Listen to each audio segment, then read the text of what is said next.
잠깐 하나 둘 하나 둘 하나 둘 감사합니다. 잠깐 기도드리겠습니다.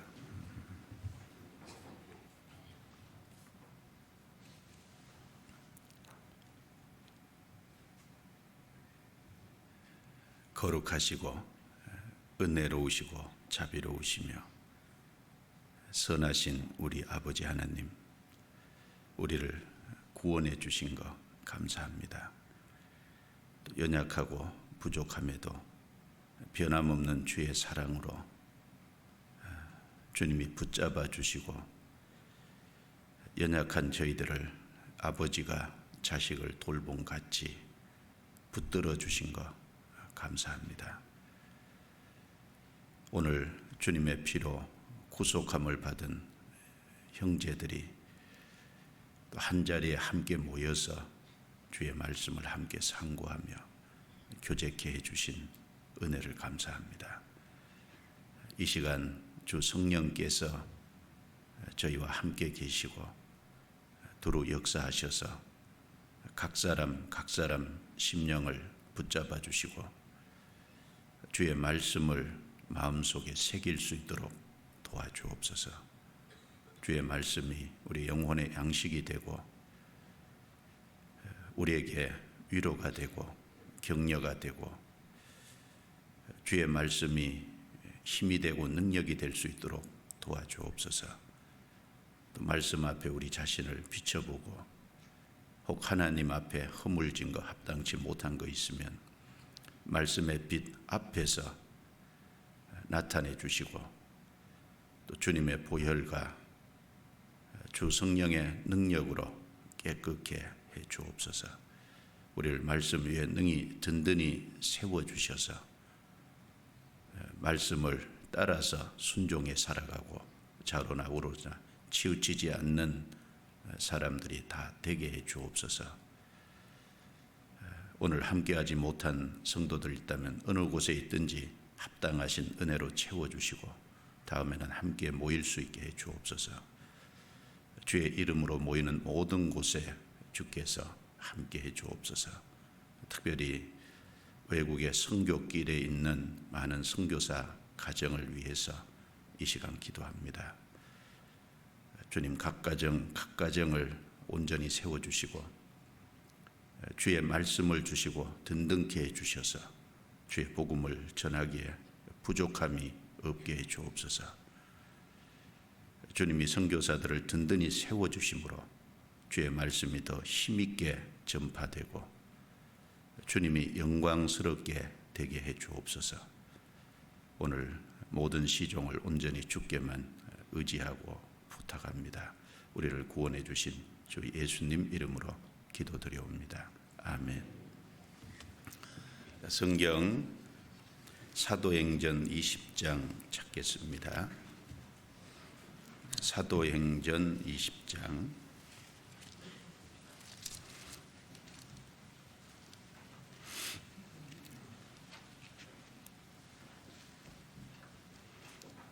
(28절) 말씀부터 32절까지입니다. 사도행전 20장 28절부터 32절.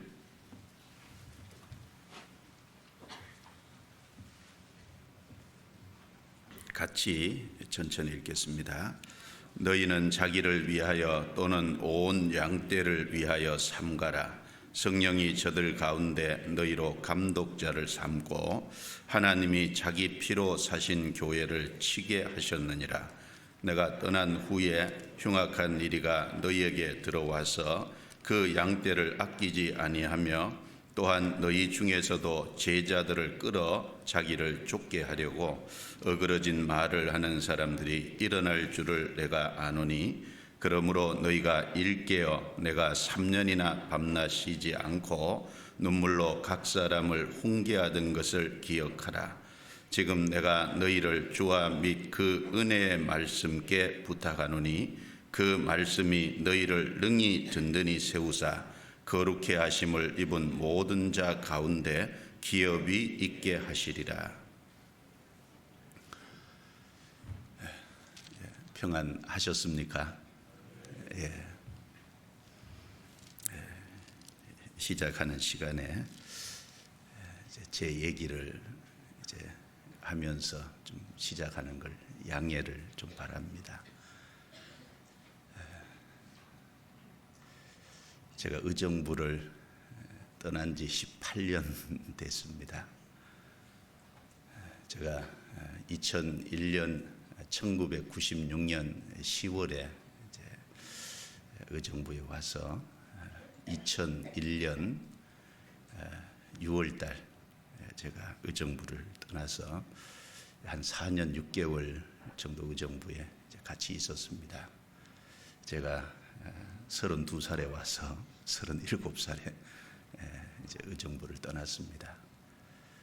그때 제가 젊은 시기였고 이제 열정은 있었는데 미숙한 것이 참 많았다는 것을 나중에서야 이제 많이 이제 돌아보게 됩니다. 이제 부족한 것도 많고 또 미숙한 것도 많고 또 잘못한 것도 돌아보면 좀 많이 있습니다. 그런데 우리 형제 자매님들이 이걸 이해해 주시고 또 같이 협력해 주시고 그래서 4년 6개월 동안 아주 기쁘게 또 즐겁게 주님 앞에 감사하는 마음으로 함께 있었습니다. 또 이 교회당도 우리 형제 자매님들이 힘을 합쳐서 이제 건축을 했고 그래서 제가 의정부가 사실은 첫 목회지입니다. 담임으로서. 그래서 떠나 있지만 문득 사실은 생각이 많이 납니다. 제 첫 목회지니까요. 첫 목회지라서 더 그럴 거예요. 제 잘못과 미숙한 거, 실수한 것도 문득 많이 생각이 나고 또 형제 자매님들이 수고하고 땀을 흘리고 또 고생하고 또 협력해서 또 기쁜 마음으로 같이 했던 것도 돌아보면 문득 생각이 많이 납니다. 그래서 의정부 이렇게 떠올리면 제가 하나님 앞에 마음속에 항상 감사를 좀 하게 됩니다. 그래서 그때 같이 하셨던 분들이 여기 지금 또 많이 계시고 믿음을 지키고 신앙을 지켜준 것에 대해서도 참 감사하는 그런 마음입니다. 그래서 오늘 아침에 오면서도 마음에 큰 기대가 되잖아요. 우리 형제 자매님들 반가운 얼굴을 본다. 또 그리고 또 새로운 얼굴이 많아야 될 텐데, 그렇죠? 저하고 아는 분만 많으면 어떡하겠어요? 18년이나 지났는데 새로운 얼굴도 많아서 구원을 많이 받아서 하나님께 영광이 참 돼야 될 텐데, 그래서 아침에 또 한쪽에 여러 가지를 생각하면서 왔습니다. 제 마음은 벅찬 그런 마음이 있어요. 그래서 말씀을 준비하면서도 뭘 같이 말씀을 나눌까 생각을 좀 했습니다. 자, 오늘 이 사도행전 그 20장 28절부터 32절 말씀을 이 시간 좀 상고하려고 합니다. 32절에 보시면 지금 내가 너희를 주와 및 그 은혜의 말씀께 부탁하노니 라는 말씀이 있습니다. 그래서 오늘 제목을 내가 너희를 주와 및 그 은혜의 말씀께 부탁하노니, 좀 길지만 제목은 좀 외울 수도 있으니까 제목을 길게 좀 잡아봤습니다. 이 바울 사도께서는 이제 에베소 지역에서 한 3년 정도 이제 복음을 전했습니다. 그 결과로 에베소뿐 아니라 아시아에 있는 많은 사람들이 말씀을 들었고 구원을 받는 큰 역사가 나타났습니다. 그래서 그 내용이 기록되어 있는 것이 사도행전 19장 내용입니다. 사도행전 19장 10절에 보면은 아시아에 사는 사람들은 유대인이나 헬라인이나 다 주의 말씀을 듣더라라고 기록되어 있는데, 아시아에 사는 사람들이 유대인, 헬라인 다 주의 말씀을 들었다라고 기록할 정도로 이 에베소에서 3년 전도를 할 때 많은 사람들이 연결이 돼서 말씀을 들었고 또 에베소 교회가 세워졌습니다. 사도행전 19장에 보면 심지어 마술을 하던 사람들이 구원을 받고 그 자기들 마술하는 그것을 이제 포기하고, 그래서 그 마술하는데 사용됐던 책을 모아다가 태워버렸는데 그 책값이 무려 은 5만이나 되더라라고 기록이 되어 있습니다. 은 하나는 그 당시에 장정 한 사람이 하루 일해서 받는 품삯이었다고 합니다. 그러면 은 5만이면 우리 하루 일당을 한 5만 원씩 좀 잡아봅시다. 그러면 은 5만이면 곱해 보세요. 25억이 됩니다. 어마어마한 액수죠. 그리고 책 한 권을, 그 당시에는 참 책이 귀하고 비쌌을 거 아닙니까? 인쇄술이 발달이 안 됐을 때니까요. 종이가 귀했을 때니까 책 한 권을 10,000원 정도만 잡아도 25억이 되려면 무려 25만 권을 태워야 돼요. 자, 마술하던 사람들이 그 정도의 책을 갖다가 불살라 버릴 정도로 복음의 역사는 크게 나타났습니다. 사도행전 19장 20절에 보면 이와 같이 주의 말씀이 힘이 있어 흥왕하여 세력을 얻으니라 라고 기록이 되어 있습니다. 주의 말씀이 정말 힘있게 복음이 전해졌죠. 자, 그런데 그 이후에 에베소에 큰 소요 사건이 이제 일어나게 되고, 그러니까 바울 사도는 어쩔 수 없이 에베소를 떠날 수밖에 없게 됐습니다.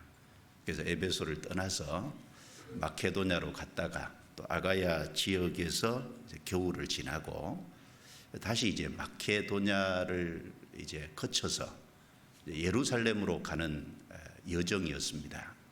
예루살렘에 오순절이 이르기 전에 도달하라는 계획을 세웠기 때문에 3년 동안 목회했던 그곳에 꼭 들러보고 싶지만 그곳에 들를 수 있는 시간적인 여유가 없었어요. 그래서 사람을 보내서 에베소에서 3년 목회를 했는데, 그때 함께 했던 그 장로들을 밀레도라는 곳으로 초청을 했습니다. 에베소 소요 사건으로 떠난 지 이제 몇 개월 후의 사건이죠. 그래서 그 에베소 장로들 앞에서 마지막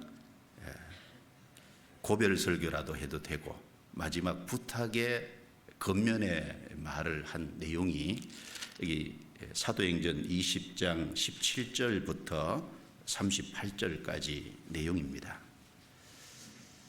바울 사도는 에베소에 이제 3년을 같이 목회했는데 이 에베소 장로들을 만나는 심정이, 이제 에베소를 장로들하고 이제 만나고 여기를 떠나면, 밀레도를 떠나면 예루살렘에 올라가면 바울은 자신이 죽을 수도 있다고 이제 생각을 한 상황입니다. 왜냐하면 여러 성에서 성령께서 바울에게 미리 알려주기를 예루살렘에 올라가면 결박과 환란이 기다리고 있다는 것을 미리 예고를 해줬거든요.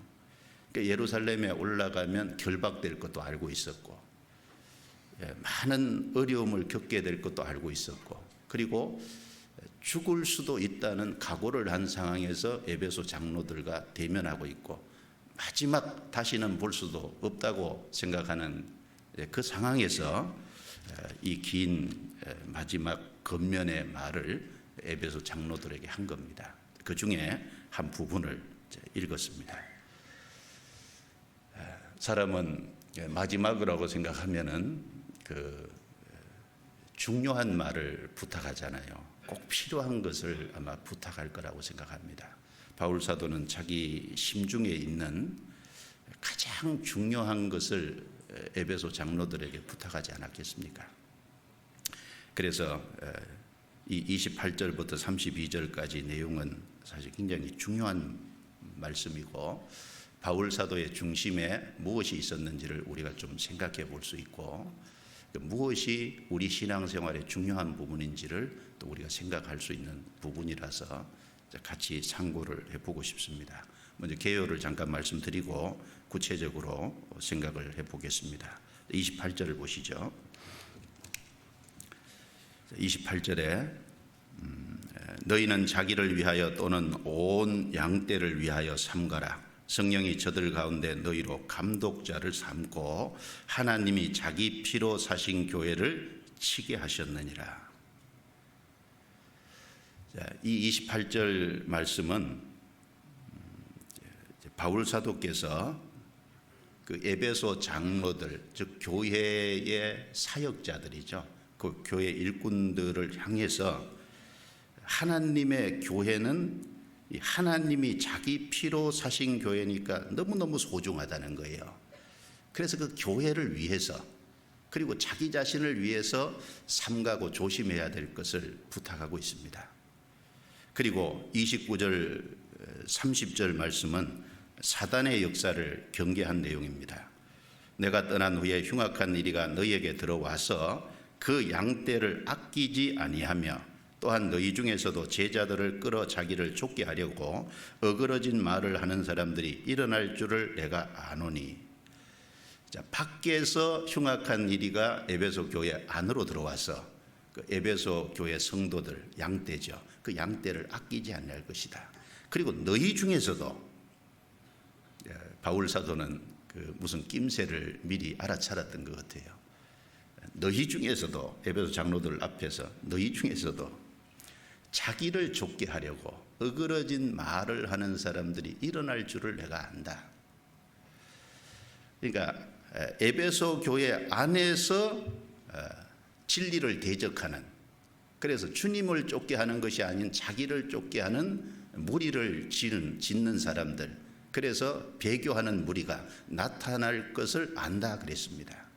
그래서 밖에서 들어오는 사탄의 역사, 안에서 나타나는 자기를 쫓게 하려고 어그러진 말을 하는, 안팎으로 교회는 위험이 있죠.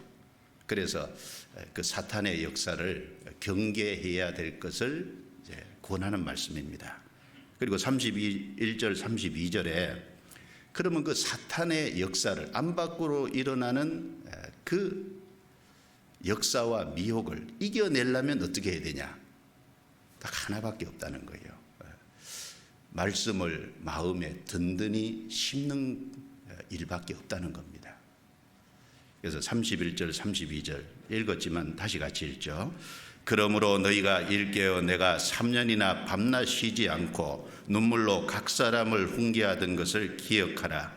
지금 내가 너희를 주와 및 그 은혜의 말씀께 부탁하노니 그 말씀이 너희를 능히 든든히 세우사 거룩해 하심을 입은 모든 자 가운데 기업이 있게 하시리라. 바울 사도는 그 에베소 장로들에게 3년이나 밤낮 쉬지 않고 눈물로 각 사람을 훈계하던 것을 기억하라. 3년이나 밤낮 쉬지 않고 훈계를 했는데 무엇으로 훈계했을까요? 하나님의 말씀으로 훈계를 했겠죠. 그 훈계하던 그 어떤 모습을 기억하라는 말도 되겠지만 그 훈계하던 그 메시지가 뭐냐 그 말입니다. 훈계하던 그 내용을 마음속에 일깨우라 그 말입니다. 그리고 32절에 지금 내가 너희를 주와 및 그 은혜의 말씀께 부탁하노니. 바울 사도는 에베소 교회와 에베소 장로들을 주와 은혜의 말씀께 부탁했습니다. 첫 번째는 주님께 부탁했고 또 하나는 은혜의 말씀께 부탁했습니다. 그 말씀이 너희를 능히 든든히 세우실 것이다. 그래서 거룩히 하심을 입은 모든 자 가운데서 기억이 있게 하시리라. 거룩히 하심을 입은 모든 자는 교회를 가리킵니다. 구원을 받은 모든 그 사람들 무리 속에서 기업 있게 하시리라. 그 가운데서 얻을 영광과 상이 있다는 것을 이제 말씀하고 있습니다. 바울 사도는 그 에베소 교회를 에베소 장로들에게 부탁한 것이 아닙니다. 그리고 장로들의 무리가 지금 있는데 그 장로들의 무리 중에 그래도 앞에 더 일찍 세워지고 그리고 그 중에서 더 주님께 쓰임 받는 사람도 있을 거 아닙니까? 그 사람에게 나머지 장로들을 부탁한다고 말하지도 않았습니다. 바울 사도는 주님과 말씀께 에베소 교회와 장로들을 부탁했습니다. 왜냐하면 능력이 있는 것은 주님과 주님의 말씀밖에 없기 때문에 그렇습니다. 밖에서 오는 사탄의 역사, 안에서 일어나는 많은 문제들, 그런 것들 속에서 능히 든든히 세워지기 위해서는 주님과 주님의 말씀이 필요하다는 겁니다.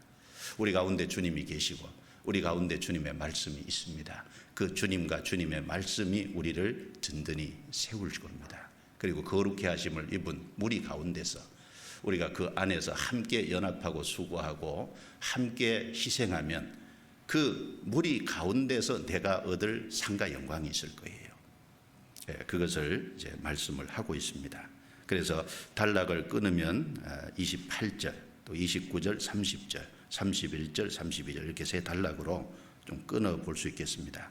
그 중에 28절 이제 하나하나 구체적으로 좀 생각해 보겠습니다. 이 28절에 보면 하나님이 자기 피로 사신 교회라는 말씀이 있습니다. 자, 우리를 위해서 누가 죽으셨습니까? 예수님께서 사실은 피를 흘리셨어요. 십자가에서 대신 형벌을 받으셨습니다. 예수님이 우리 대신 살이 찢기셨습니다. 그래서 예수님이 우리를 위해서 피를 흘렸는데 여기 말씀에는 예수님이 자기 피로 사신 교회라고 말씀하지 않고 하나님이 자기 피로 사신 교회라고 말씀했습니다. 예수님이 들어가야 될 자리에 하나님을 여기 넣었습니다. 왜 이렇게 했을까요? 이렇게 한 이유가 있지 않겠습니까? 성령께서 바울 사도를 감동시켜서 여기 하나님이 자기 피로 사신 교회다. 그걸 건면하게 했고 그리고 이것이 여기 성경 속에 기록되게끔 하셨습니다. 물론 예수님이 피를 흘리셨습니다. 그런데 왜 하나님이 피를 흘리셨다고 굳이 말씀을 하셨냐면 예수님이 하나님이라는 사실, 첫 번째는 바로 예수님이 사람인 동시에 완전한 하나님이라는 신성을 가지신 분이라는 걸 강조하기 위해서 하나님이 자기 피로 사신 교회라고 말씀을 하셨습니다. 예수님이 누굽니까? 예수님은 2000년 전에 이스라엘 땅에 오셔서 33년의 생애를 살고 십자가에 못 박혀 죽으시고 무덤에 들어가셔서 장사되시고 이제 3일 만에 부활하셔서 40일 동안 부활한 몸을 보이고 가신 분입니다. 그런데 그 예수님은 하나님이 사람이 돼서 이 땅에 33년의 생애를 살고 가신 분이라는 겁니다. 그게 사실이면 너무너무 엄청난 일입니다. 그렇지 않습니까? 그런데 우리는 그 사실을 좀 깊이 생각을 해봐야 될 겁니다. 예수님이 하나님이라는 사실을 강조하기 위해서 요한복음 하나를 기록을 했습니다. 마태복음은 예수님이 유대인의 왕으로 오신 분임을 알리기 위해서 기록한 겁니다. 마가복음은 예수님이 하나님의 뜻을 적극적으로 순종하는 하나님의 종이라는 관점에서 기록을 했습니다. 누가복음은 예수님이 완전한 한 사람이라는 것을 나타내는 예수님의 인성을 강조하기 위해서 기록을 했습니다. 그래서 예수님의 어린 시절이 기록된 것은 누가복음밖에 없습니다. 그리고 요한복음은 예수님이 하나님이 사람이 되셨다, 예수님이 곧 하나님이라는 것을 강조하기 위해서 요한복음 전체 하나를 기록을 한 겁니다. 왜요? 그게 중요하니까. 예수님은 하나님이 사람이 되신 분입니다. 여기 접고 요한복음 1장입니다.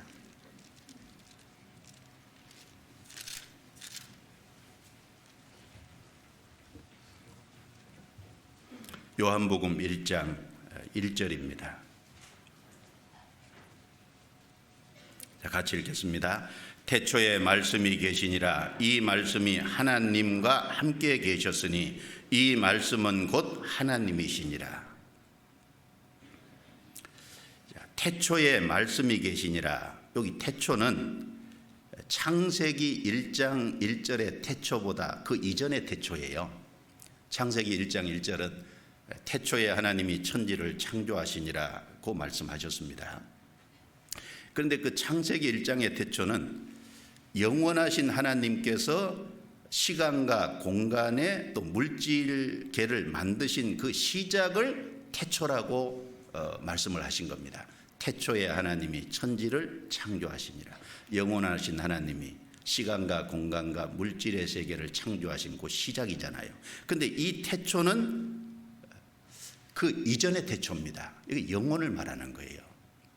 태초에 말씀이 계시니라. 이 말씀이 하나님과 함께 계셨으니 이 말씀은 곧 하나님이시니라. 그럼 제가 여쭤보죠. 여기 말씀이 누구를 가리킬까요? 예, 바로 하나님의 독생자인 예수 그리스도를 가리킵니다. 자, 예수 그리스도께서 하나님과 함께 계셨으니 예수 그리스도는 곧 하나님이시니라. 왜 이렇게 읽어야 되냐면 14절 같이 읽겠습니다. 말씀이 육신이 되어 우리 가운데 거하심에 우리가 그 영광을 보니 아버지의 독생자의 영광이요 은혜와 진리가 충만하더라. 말씀이 육신이 되어 우리 가운데 거하심에 1장 1절에 태초에 말씀이셨던 그분, 그 말씀이 육신이 되어 우리 가운데 거하심에 바로 예수 그리스도를 가리킵니다. 아버지의 독생자의 영광이요. 18절 또 같이 읽어보죠. 본래 하나님을 본 사람이 없으되 아버지의 품속에 있는 독생하신 하나님이 나타내셨느니라. 그렇죠. 하나님은 우리 눈에 보이지 않죠. 그리고 아무도 하나님을 볼 수 없습니다. 그런데 그 보이지 않는 하나님께서 바로 아버지 품속에 있던 독생하신 하나님이 이스라엘 땅에 오셔서 33년의 생애를 살고 가셨어요. 그래서 이 요한복음에는 예수님이 위에서 오신 분이라는 걸 계속 강조하고 있습니다. 우리는 아래에서 났습니다. 그러니까 우리는 이 세상에 속했어요. 그런데 예수님의 신분은 원래 하나님이 사람이 되신 분이니까 위에서 아래로 오신 겁니다. 요한복음 3장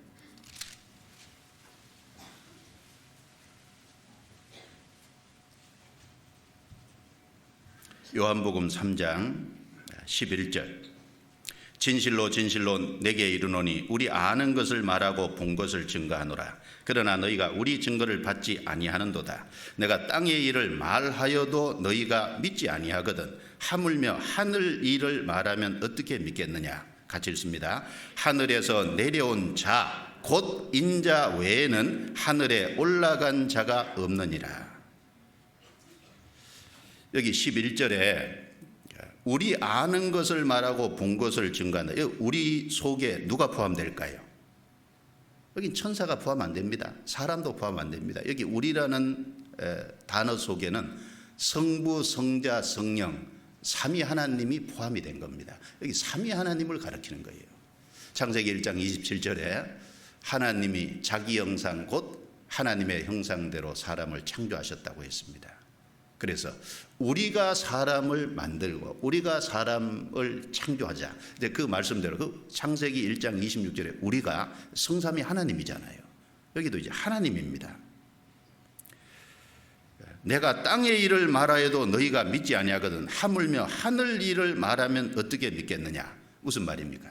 예수님은 이 하늘에서 땅으로 오신 분이니까 예수님은 하나님이니까 땅의 모든 일을 말할 수 있어요. 동시에 예수님은 하늘에서 내려오신 분이니까 하늘에 신령한 것을 가지고 오신 분이잖아요. 그 하늘 일을 말할 수 있는 분은 누구밖에 없어요? 사실은 예수님밖에 없습니다. 13절에 하늘에서 내려온 자 곧 인자 외에는 하늘에 올라간 자가 없느니라. 이걸 가리켜서 어떤 교파에서는 하늘에서 내려온 자 인자 예수님 외에는 하늘에 올라간 자가 없다고 하니까 아무도 하늘에 간 사람이 없다 이렇게 말하는데 틀린 말입니다. 하늘에서 내려온 분 중에는 하늘에 올라간 분은 예수님밖에 없어요. 하늘에 계시다가 내려온 분은 예수님밖에 없잖아요. 그러니까 하늘과 땅을 자유롭게 왕래할 수 있는 분은 예수님밖에 없다는 말입니다. 그분만이 하늘 일에 대해서 정확하게 말해줄 수 있습니다.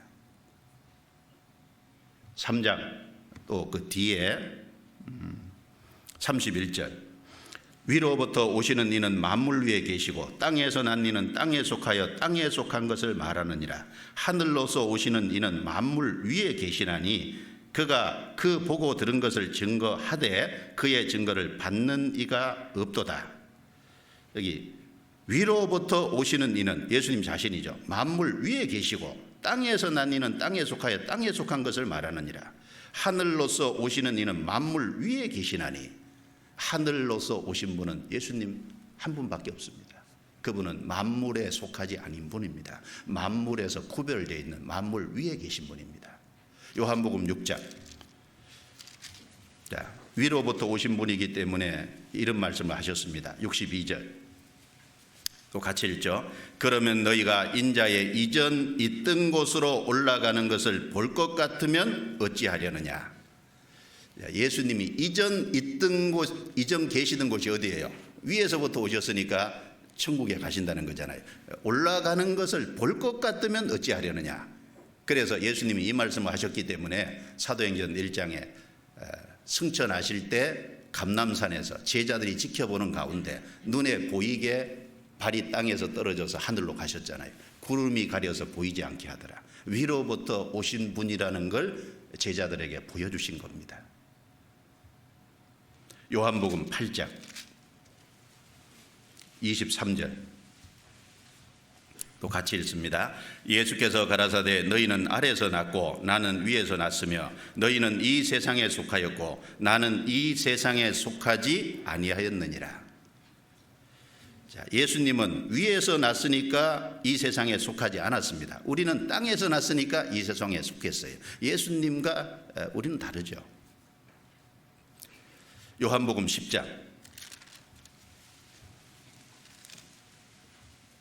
28절부터 30절 같이 읽습니다. 내가 저에게 영생을 주노니 영원히 멸망치 아니할 터이요 또 저희를 내 손에서 빼앗을 자가 없느니라. 저희를 주신 내 아버지는 만유보다 크심에 아무도 아버지 손에서 빼앗을 수 없느니라.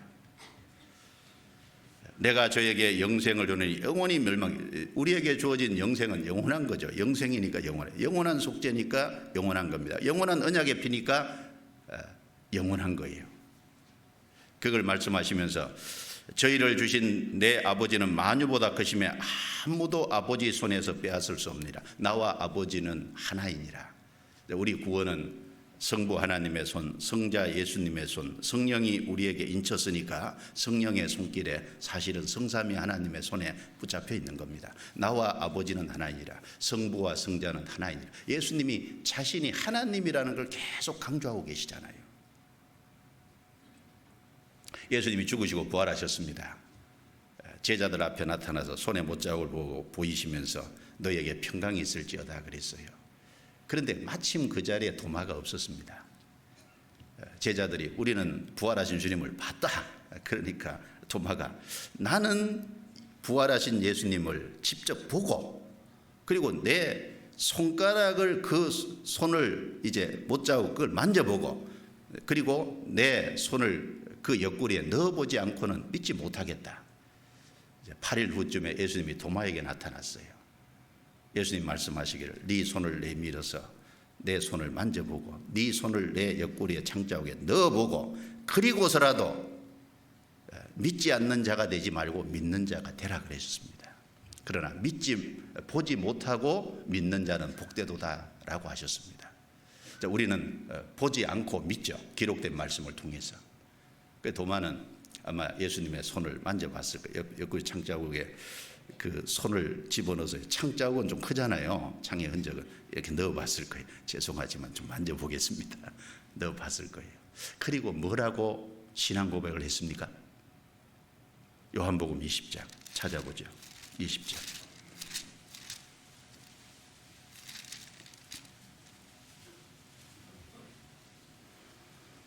요한복음 20장 28절 같이 읽습니다. 도마가 대답하여 가로되 나의 주시며 나의 하나님이시니이다. 나의 주인이시며 나의 뭐라고요? 예수님이 구세주가 되는 건 당연하고, 더 나아가서 예수님은 나의 주인이십니다. 왜냐하면 주님께서 자기를 구속해 주시고 구원해 주셨으니까 이제 나는 주님 소유입니다. 그리고 나의 하나님이시니이다. 신앙 고백을 나의 하나님이라고 했습니다. 예수님은 하나님인 거예요. 그래서 이 사도 요한이 요한 1서를 기록하면서 이렇게 기록을 했습니다. 요한 1서 1장 찾아보죠.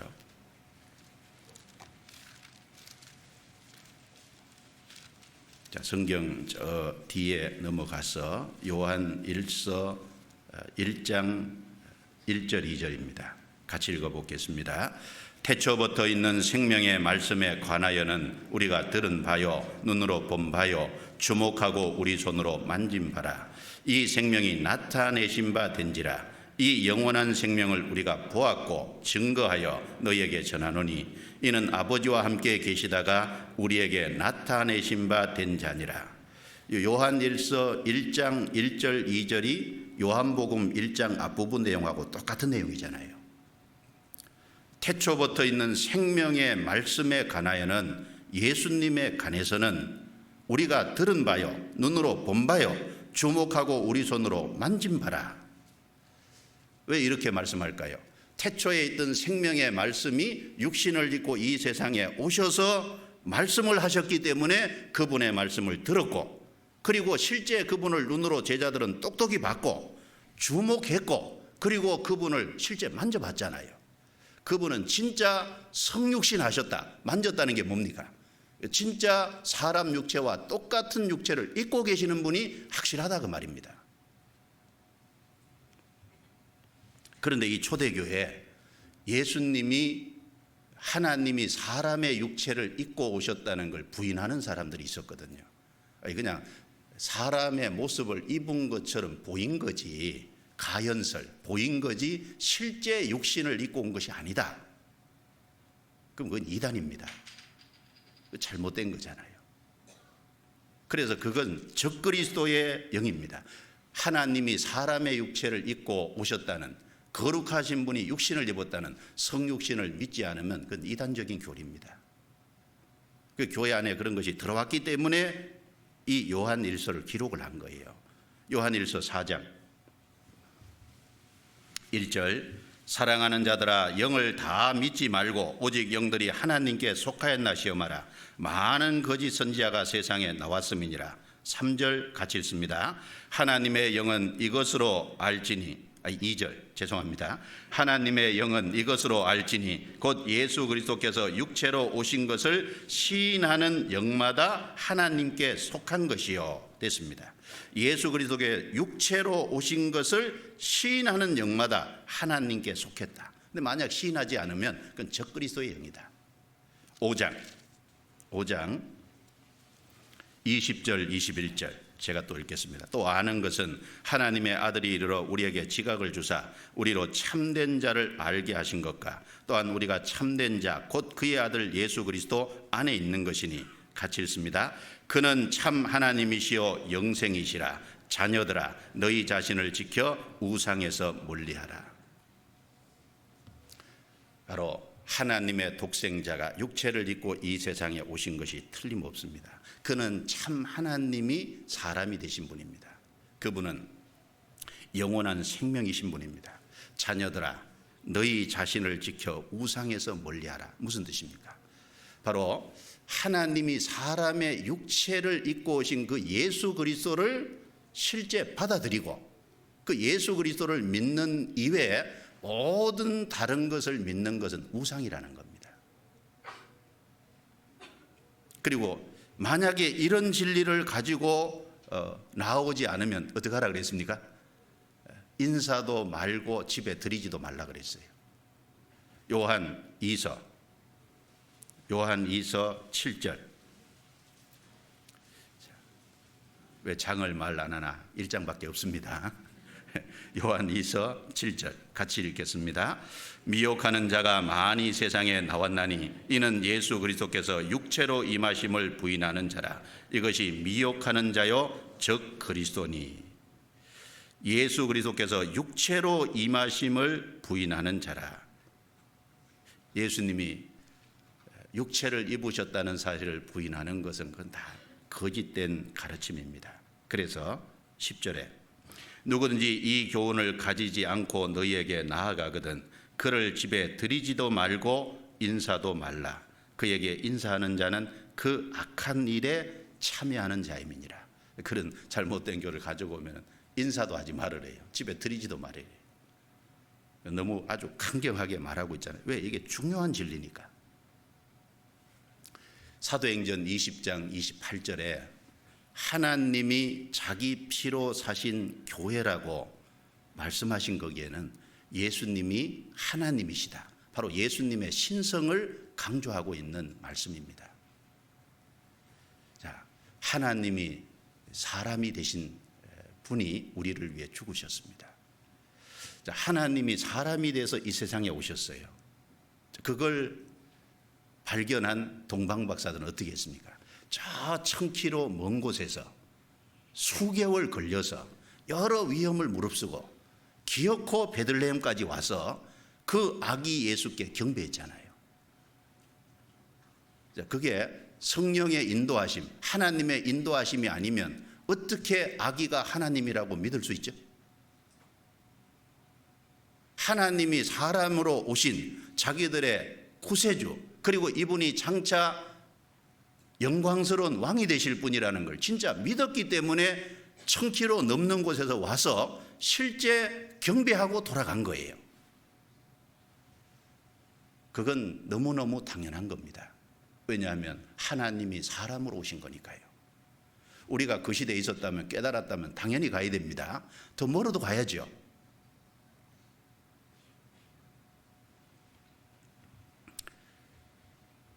디도서 2장 13절에 우리의 크신 하나님 구주 예수 그리스도라고 했습니다. 우리의 크신 하나님 구주 예수 그리스도. 예수님은 우리의 구주인 동시에 하나님입니다. 그래서 도마는 나의 주시며 나의 하나님이시다고 신앙 고백을 했습니다. 예수님은 하나님이 사람이 되신 분입니다. 그리고 그분이 피를 흘린 거예요. 그래서 하나님이 자기 피를 흘리신 겁니다. 그래서 교회는 그 기초 위에 세워진 거잖아요. 그렇다면 교회가 얼마나 귀하냐 그 말입니다. 교회가 그리스도의 피 위에 세워져 있잖아요. 예수 그리스도의 죽음과 부활 위에 세워져 있지 않습니까? 마태복음 16장 18절에 내가 이 반석 위에 내 교회를 세우리니 음부의 권세가 이기지 못하리라. 예수님의 죽음과 부활이라는 기초 위에, 예수님의 피 위에 교회가 그 위에 세워져 있잖아요. 그리고 그 신령한 교회가 지금 점점 구원받은 사람 한 사람 한 사람이 산돌로 연결돼서 그 신령한 성전이 지금 완성되어 가고 있지 않습니까? 그래서 에베소서 2장 20절부터 22절에 너희는 사도들과 선지자들의 터 위에 세우심을 입은 자라. 그리스도 예수께서 친히 모퉁이 돌이 되셨느니라. 그의 안에서 건물마다 서로 연결하여 주 안에서 성전이 되어가고 너희도 성령 안에서 하나님의 거하실 처소가 되기 위하여 함께 지어져 가느니라. 바로 그 예수님의 피라는 기초 위에 세워져서 구원받은 한 사람 한 사람이 산돌로 연결돼서 하나님의 거하실 처소가 되기 위해서 그 교회가 완성되어 가고 그 신령한 성전이 지금 지어져 가고 있는 겁니다. 우리는 그 안에서 한 일원입니다. 그러므로 교회 안에 이 교회의 구성원은요, 예수님의 피를 통과하지 않은 사람은 결코 교회의 구성원이 될 수가 없는 겁니다.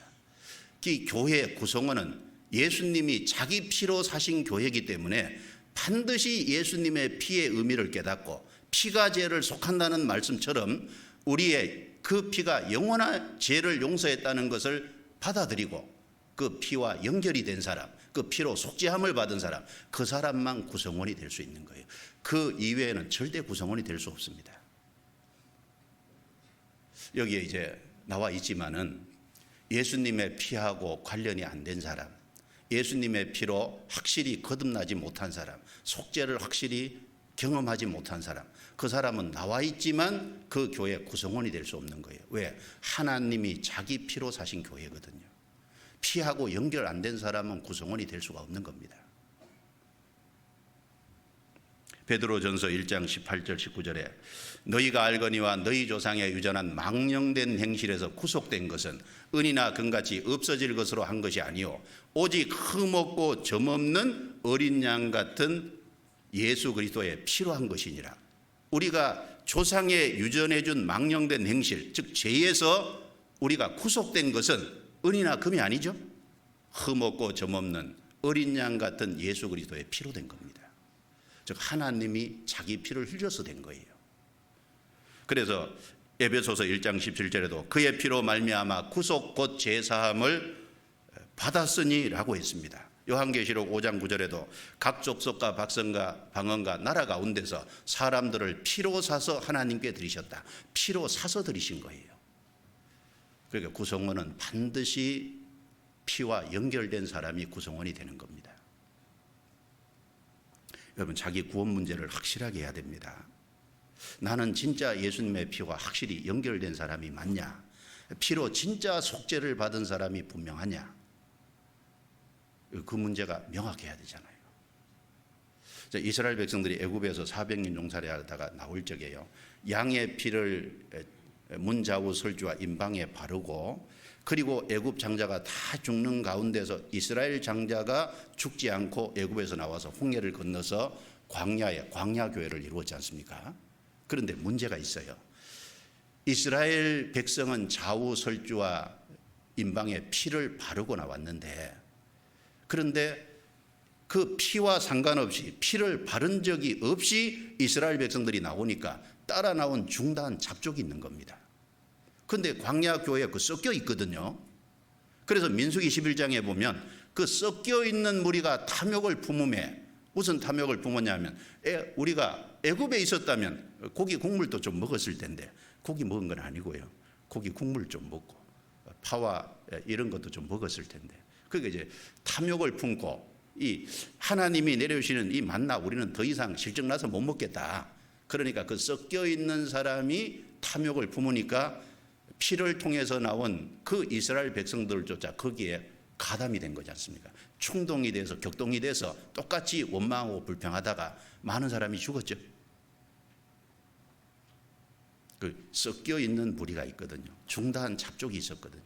신약시대 교회 안에 가만히 들어온 사람이 있다고 성경에 말하고 거짓 형제가 있다고 말하고 바울 사도도 거짓 형제 중에 위험을 당했다고 했습니다. 이 피와 확실히 연결이 돼야 됩니다. 마태복음 7장 24절부터 27절에 보면 반석 위에 집을 지은 지혜로운 사람이 나오고요, 모래 위에 집을 지은 어리석은 사람이 나옵니다. 자, 평상시는 잘 몰라요. 반석 위에 집을 지었건 모래 위에 집을 지었건 기초가 뭐라는 게 잘 안 드러납니다. 그런데 문제는 비바람이 불고 큰 홍수가 나고 그러면 이제 문제가 이제 나타납니다. 그러면 반석 위에 세운 집은 그래도 버티고 있지만 모래 위에 세운 집은 무너지는 거예요.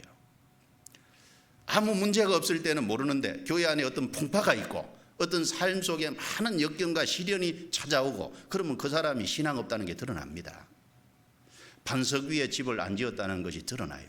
그리고 가장 중요한 건 주님의 심판대 앞에 가면 명확하게 드러나죠. 그가 거기 가면은 모래 위에 집을 지은 어리석은 사람은 반드시 드러납니다. 그러니까 하나님이 자기 피로 사신 교회라는 말씀을 통해서 내가 교회 구성원이 되려면 반드시 피하고 연결이 돼야 되는구나. 피하고 반드시 관련이 돼서 피를 통해서 속죄를 확실히 받아야, 구원 문제가 확실해야 교회 구성원이 되는 것이 확실하구나. 그걸 알 수 있잖아요. 그리고 하나님이 자기 피로 사신 교회라는 말씀을 통해서 이 교회가 얼마나 중요한지를 배우지 않습니까? 하나님이 어떤 분입니까? 하나님은 무한한 분입니다. 하나님은 전지전능한 분입니다. 하나님은 무한한 지혜를 가지신 분이에요. 그 하나님이 사람의 모습을 입고 오셔서 사람을 위해서 피를 흘려주셨다 그 말입니다.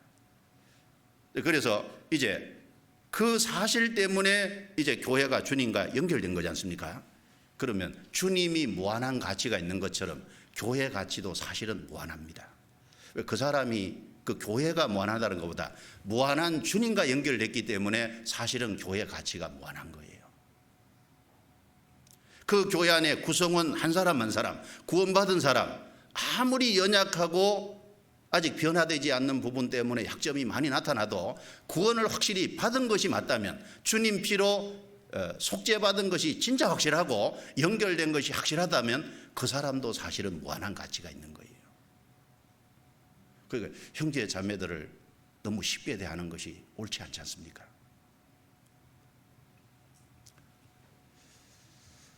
이제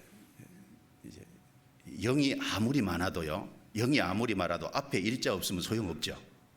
앞에 일자가 있을 때 가치가 있잖아요. 그 사실은 주님과 연결될 때 가치가 있는 겁니다.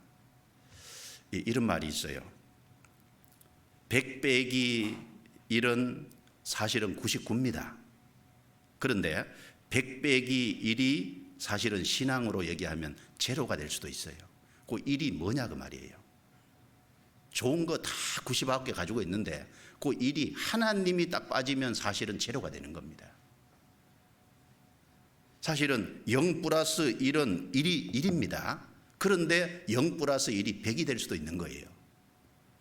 하나님과 연결되니까 그 이제 무한한 가치가 있는 겁니다. 집에, 우리가 다른 사람 집에 가면은 뭐 신기한 거 있으면 이게 얼마짜리예요 묻죠. 왜냐하면 얼마 값을 지불했냐가 그 사람이 얼마나 가치롭게 생각하고 있느냐를 알기 때문에 그래요. 내가 봤을 때는 뭐 쓸모없어도 그 사람은 막 엄청난 돈을 투자했다면 그 사람에겐 적어도 가치 있기 때문에 그만한 돈을 투자한 겁니다. 그런데 하나님이 독생자라는 분을 보내서 십자가에 피를 흘려서 나를 값을 주고 산 거잖아요. 그럼 이게 도대체 얼마나 존귀하냐 그 말입니다.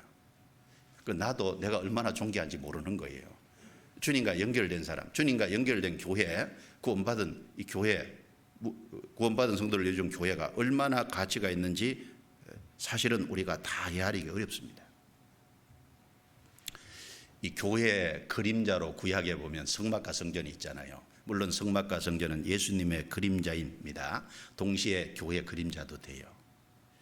그런데 이 성막을 이제 그 재료, 성막 짓는데 재료가 많이 들어가는데 그 성막을 그 똑같은 재료를 사용해서 지금 성막을 건축한다면 성막의 가격이 지금 현재 시세로 얼마나 될까? 제가 대충 계산을 해봤습니다. 한번 들어보세요. 성막 안에 촛대가 있잖아요. 출애굽기 25장 39절에 보면 촛대를 정금 1 달란트를 가지고 쳐서 만들었다 그랬습니다. 자, 정금 1 달란트, 그러니까 불순물이 제거된 순수한 순금입니다. 1 달란트가 그 당시에 34kg입니다. 정금 34kg. 그럼 지금 금 1kg가 얼마에 거래될까요? 제가 인터넷 찾아봤어요. 5,738만 8천 원에 거래되더라고요. 한번 두드려 보세요. 그럼 이제 34kg을 곱하면은 무려 얼마냐 하면 19억 5천만 원입니다. 그러니까 촛대 하나가 19억 5천만 원이다 그 말입니다. 자, 그리고 출애굽기 38장 24절 25절에 보면은 정금이 성막 짓는 전체 들어간 정금이 29달란트 730세겔이라고 기록이 돼 있어요. 그러면 대략 몇 킬로그램이냐? 대략 한 1000kg 정도 됩니다. 그러면 이 성막을 짓는 데 사용된 금만 해서 지금 이제 시세로 하면 대략 573억이 나오는 겁니다. 왜 이렇게 비싼 건물 지었을까? 바깥은 초라한데 금만 따져서 그렇다는 겁니다. 바깥은 초라한데 어마어마하게 비싼 집을 짓게 하셨지 않습니까? 그런데 성전은 훨씬 비싸죠. 솔로몬이 지은 성전에 들어간 금의 양이요, 성경에 구체적으로 안 나와 있어요. 왜? 너무 많이 들어갔으니까. 그런데 딱 한 군데 역대하 3장 8절에 보면 성전의 가장 중요한 지성소 건축할 때 지성소 안을 다 금으로 발랐거든요. 그러니까 이제 지성소에 들어간 정금만 600달란트입니다. 600달란트면 얼마냐면 2562kg이에요. 그러니까 이제 5만 킬로그램이 넘으니까 이걸 현 금시세로 환산하면요, 지성소를 바른 금만 해서 1조 5천억이 되는 겁니다. 도대체 왜 이렇게 비싼 집을 짓겠냐 그 말입니다. 이게 뭘 말할까요? 주님이 무한한 가치가 있다는 걸 얘기하는 동시에 교회가 얼마나 비싼 거냐, 교회가 얼마나 엄청난 가치가 있느냐, 그리고 그 교회 안에 있는 구원받은 성도 한 사람 한 사람이 얼마나 가치가 있는지를 사실은 보여준 거라고 생각합니다. 하나님이 자기 피로 사신 교회다. 이걸 생각하면요, 성도를 조심해서 대해야 되거든요. 이걸 생각하면 교회 안에서 사실은 조심스럽게 행동해야 되는 게 맞는 겁니다. 그런데 한번 여쭤볼게요. 성도를 그 정도 크게 생각합니까?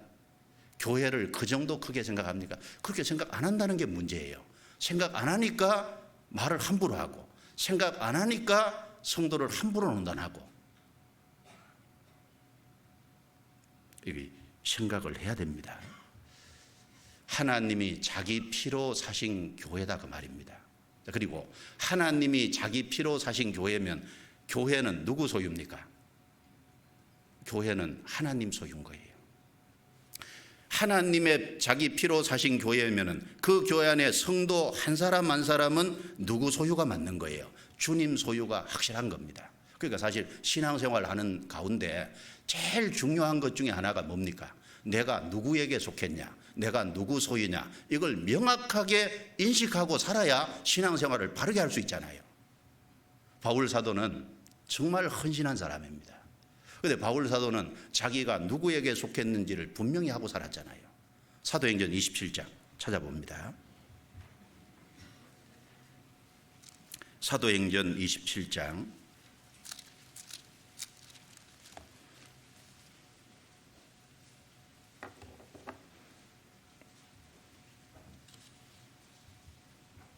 27장 23절부터 25절입니다.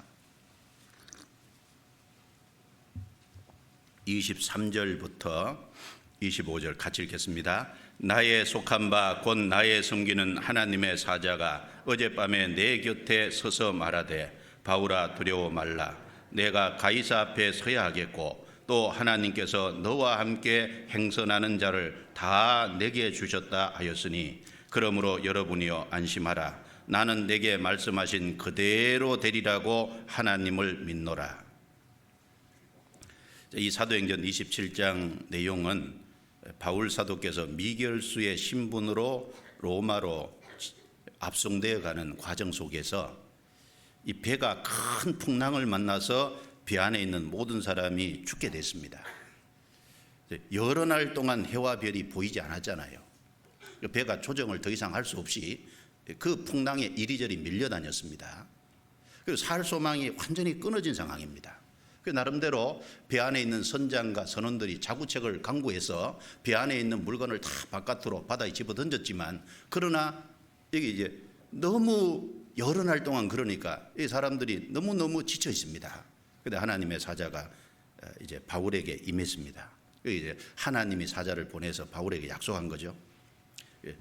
배는 깨어지고 물건은 다 결국은 손상당하겠지만 사람은 한 사람도 이제 죽지 않을 거다. 그 약속대로 나중에 보면은 276명 전원이 살았지 않습니까? 그걸 약속해 줬는데 바울 사도가 나는 내게 말씀하신 그대로 되리라고 믿노라. 이게 아주 절박한 상황에서 틀림없이 죽는다고 배 안에 모든 사람이 생각한 상황에서 바울은 주님의 약속의 말씀을 듣고 그대로 믿었습니다. 그런데 여기 중요한 것이 23절에 나의 속한 바 곧 나의 섬기는 하나님의 사자가, 여기 나의 속한 바입니다. 바울은 어디에게 속했다는 겁니까? 자신이 하나님께 속했다는 걸 아주 분명히 밝히고 있잖아요. 로마서 14장 7절 8절 말씀에 보면 우리 중에 누구든지 자기를 위하여 사는 자가 없고 자기를 위하여 죽는 자도 없도다. 우리가 살아도 주를 위하여 살고 죽어도 주를 위하여 죽나니 그러므로 우리가 사나 죽으나 주의 것이로다. 그렇죠. 사나 죽으나 누구 거예요? 주의 것이에요. 하나님이 자기 피로 사신 교회가 분명하다면 교회는 주님 소유고 그 교회 안에 주님 피와 관련해 속죄받은 그 구성원 구성은 모두는 주님의 소유가 틀림없이 맞다 그 말입니다. 그래서 이 사도행전 20장 28절에 바울 사도께서 장로들에게 얘기할 때 이 교회는 중요하다 그 말입니다. 그 교회가 얼마나 중요하냐, 하나님이 자기 피로 사신 교회라는 걸 깊이 생각하라는 말입니다. 그러니까 하나님께서 얼마나 교회가 소중하면 하나님이 자기 피를 흘려서 교회를 사셨겠냐.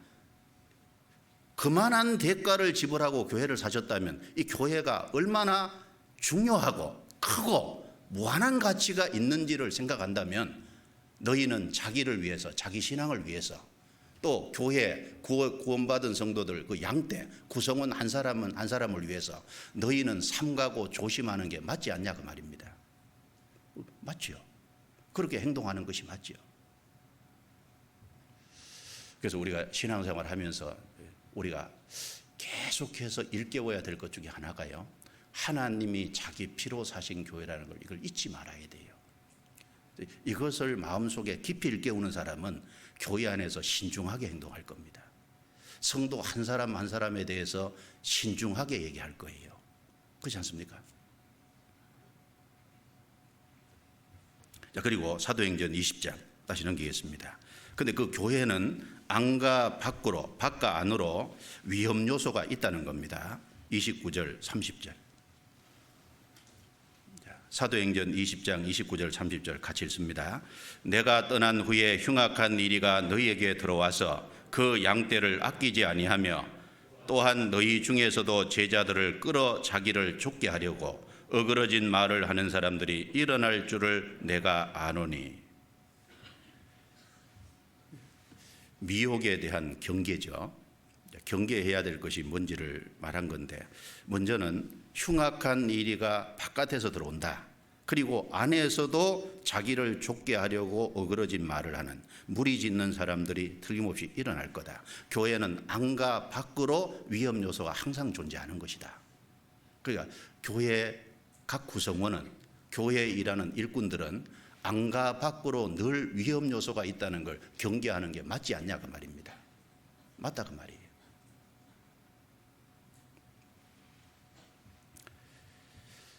여기 내가 떠난 후에 이 말을 했습니다. 그 사실은 바울 사도가 에베소에 있을 때도 어려움이 없었던 게 아니에요. 바울 사도가 에베소에 있을 때도 많은 위험 요소가 사실은 있었습니다. 왜냐하면 사단은 교회를 가만히 두려고 하는 게 아니거든요. 어떻게 하면은 교회를 깨버리고, 어떻게 하면은 복음 역사를 막고, 그리고 복음이 확장돼서 구원받는 사람들 많아지는 것을 방해할까? 사탄은 항상 거기에 집중하니까 어떻게 하면 자기를 따라서 지옥에 더 많은 사람을 데려갈까? 근데 마귀는 항상 그 연구하는 거니까. 왜냐하면 마귀는 하나님의 대적자니까요. 하나님 잘 되는 꼴을 못 보거든요. 항상 마귀는 방해 역사가 있으니까 바울 사도가 에베소에 있을 때도 사실은 많은 위험이 있었다고 말입니다. 대적하는 일이 있었던 거예요. 그래서 사도행전 19장을 읽어보면은 이 사람들이 바울의 앞치마를 갖다가요 사람들에게 얹으니까 사람들이 병이 나았잖아요. 그럴 정도로 큰 역사. 물론 그런 이적이 나타나게 해준 건 복음을 증거하기 위한 수단으로서 그렇게 했습니다. 사도를 통해서 강한 역사가 나타났던 거예요.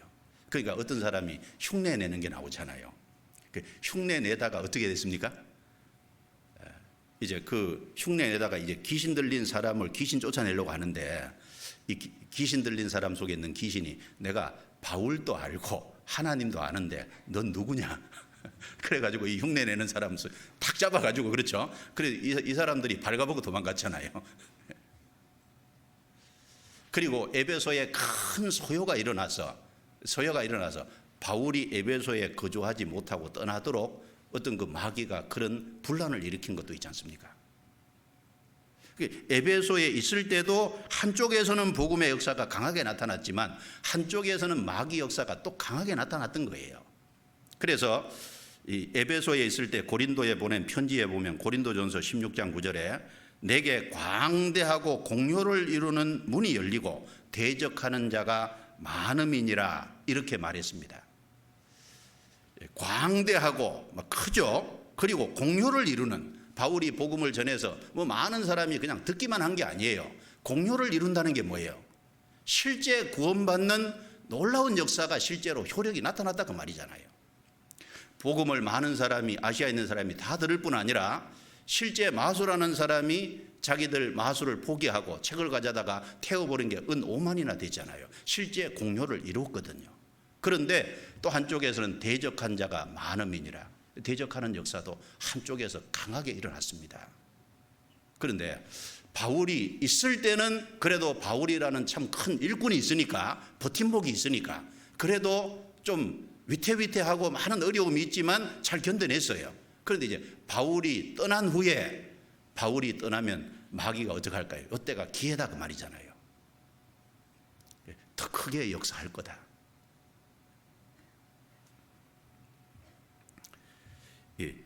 그래서 여기 흉악한 이리가 너희에게 들어와서 그 양떼를 아끼지 아니하며, 여기 성경에 주로 일이라고 할 때는 종류를 얘기합니다.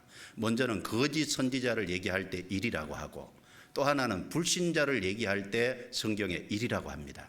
그러니까 이제 여기 흉악한 이리가 들어온다는 건 거짓 선지자와 믿지 않는 불신자들이 들어와서 교회 성도들을 해칠 거다 그 말입니다. 이 신앙을 무너뜨린다는 거지 않습니까? 이리가 거짓 선지자입니다. 마태복음 7장 참 찾아보죠. 마태복음 7장.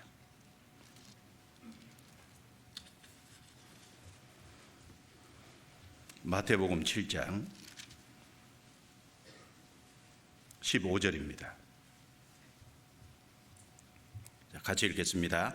거짓 선지자들을 삼가라. 양의 옷을 입고 너희에게 나오나 속에는 노략질하는 일이라. 겉에는 양의 옷을 딱 입었는데 속에는 노략질하는 일이라. 그가 구원받아서 양이 돼야 되는데 구원 안 받았으니까 이지기지를 그냥 갖고 양의 옷을 겉에다 걸친 거예요. 그러니까 사람들 볼 때는 양인데 실제로는 속은 일이잖아요. 뭔가 거짓된 것을 갖고 들어오는 겁니다.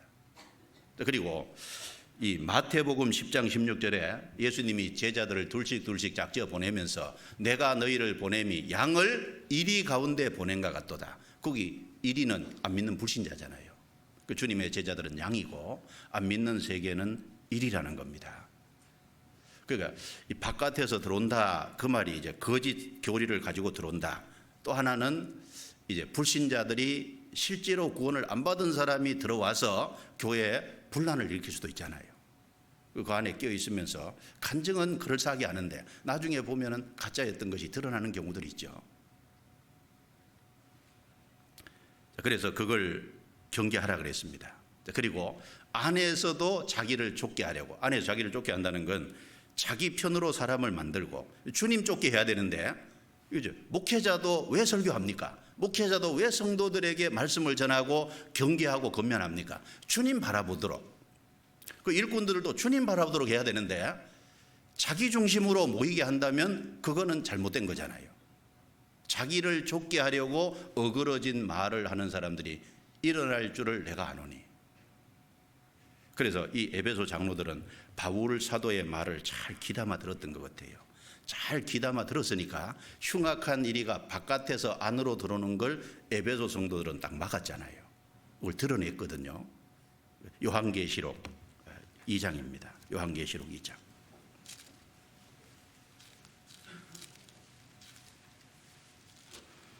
요한계시록 2장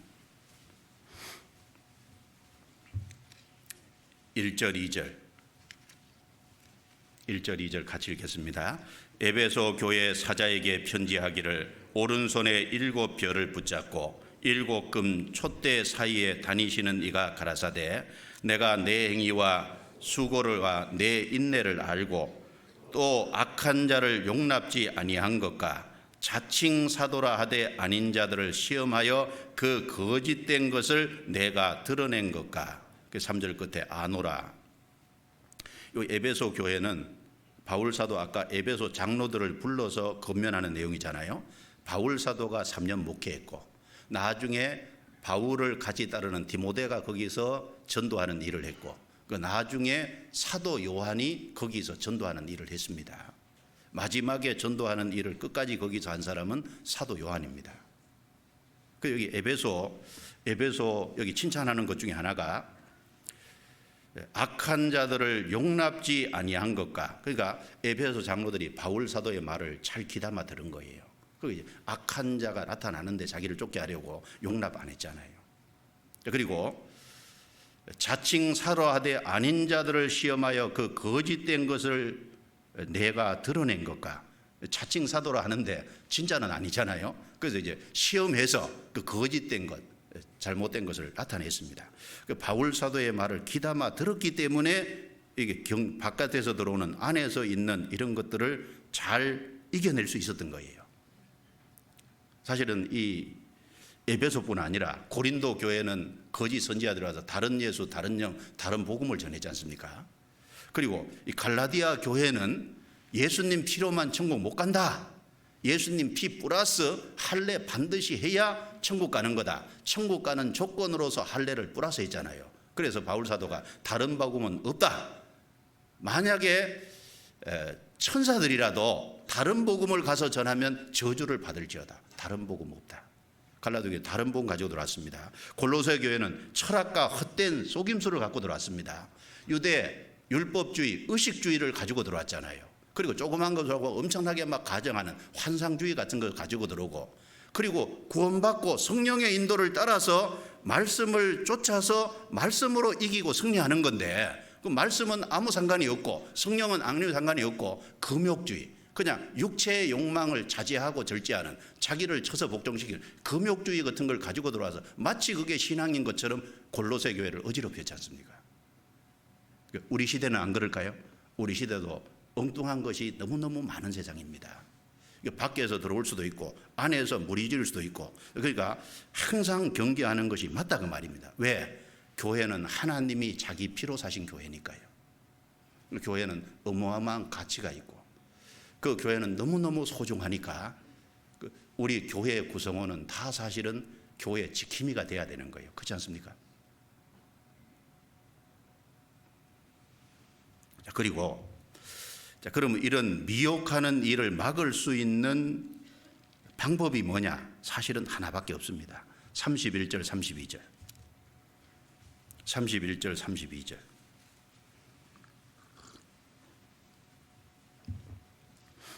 사도행전 20장 31절 32절 자 다시 같이 읽겠습니다. 그러므로 너희가 일깨어 내가 3년이나 밤낮 쉬지 않고 눈물로 각 사람을 훈계하던 것을 기억하라. 지금 내가 너희를 주와 및 그 은혜의 말씀께 부탁하노니 그 말씀이 너희를 능히 든든히 세우사 거룩케 하심을 입은 모든 자 가운데 기업이 있게 하시리라. 이 거짓 교사들에 대해서 경계한 이후에 그러면 어떻게 하는 것이 지혜로운 거냐? 경계하는 것만 가지고 사실은 막을 수 있는 게 아니지 않습니까? 방법이 뭔지를 여기 말씀합니다. 31절에 3년이나 밤낮 쉬지 않고 눈물로 각 사람을 훈계하던 것을 기억하라. 외형적으로는 눈물을 흘리면서 이 눈물을 흘렸다는 건 간절함이죠. 그리고 훈계한 내용은 말씀입니다. 바울 사도가 얼마나 간절했으면 그렇게 했냐, 그것도 주목하고, 또 한 가지는 밤낮으로 3년 동안이나 훈계하던 것을 기억하라. 너희가 읽게요. 뭘 읽게라는 거예요? 그 가르침의 내용을 일깨우라 그 말입니다. 훈계했던 그 내용을 일깨우라 그 말입니다. 그러면서 핵심적인 것을 32절에 얘기합니다. 지금 내가 너희를 주와 및 그 은혜의 말씀께 부탁하노니 그 말씀이 너희를 능히 든든히 세우사. 자, 주와 은혜의 말씀께 부탁하노니, 사실은 신앙의 모든 승리하는 요소는 말씀을 마음에 심는 겁니다.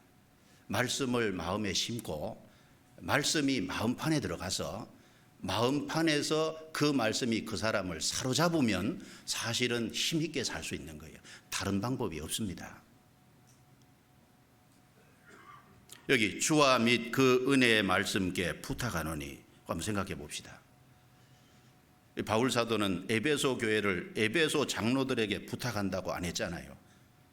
너희를 위해서 온 양떼를 위해서 조심하고 상가라고 했지 부탁한다고 안 했습니다. 부탁은 주와 말씀께 부탁한 거예요. 에베소 수석 장로에게 부탁한다고 말 안 했습니다. 주와 말씀께 부탁한 거예요. 왜 그럴까요? 자, 에베소 지역에서 바울이 3년 동안 목회하면서요, 바울 사도는 많은 본을 보여줬잖아요. 그러니까 밤낮으로 쉬지 않고 수고하는 모습, 그리고 겸손한 모습으로 주님을 섬기는 모습, 그리고 말씀을 가르치고 계속 훈계하던 모습, 그 많은 본을 보여줬습니다. 그런데 에베소 교회가 든든히 세워지는 것이 바울의 본만 가지고 될까요? 경상도 말로요, 택도 없는 소리입니다. 바울의 본만 가지고 에베소 교회가 세워질 수가 없는 거예요. 그리고 여기 에베소 장로들이 앞에 있지만, 에베소 장로들이 정말 부지런하고 성실하게 그리고 충성된 마음으로 교회를 돌본다고 하지만은 그 에베소 장로들이 성실함과 충성된 거 틀림없이 도움이 되죠. 그러나 그것만 가지고 교회가 세워지지는 않는다 그 말입니다. 사실 교회 주인은 주님입니다. 주님과 주님의 말씀의 능력이 있는 거예요. 이 바울 사도의 마음속을 딱 들어가 본다면은 이 교회를 든든히 세우게 하는 건 이게 주님이시고 주님의 말씀이 든든히 세운다는 것을 바울 사도 마음속에 확신하고 있는 겁니다. 그게 성령의 감동으로 기록이 되잖아요. 사실은 이 두 가지입니다. 그래서 인간은 연약한 존재에 불과합니다. 내가 아무리 노력해도 실수하고 잘못하는 것이 있어요.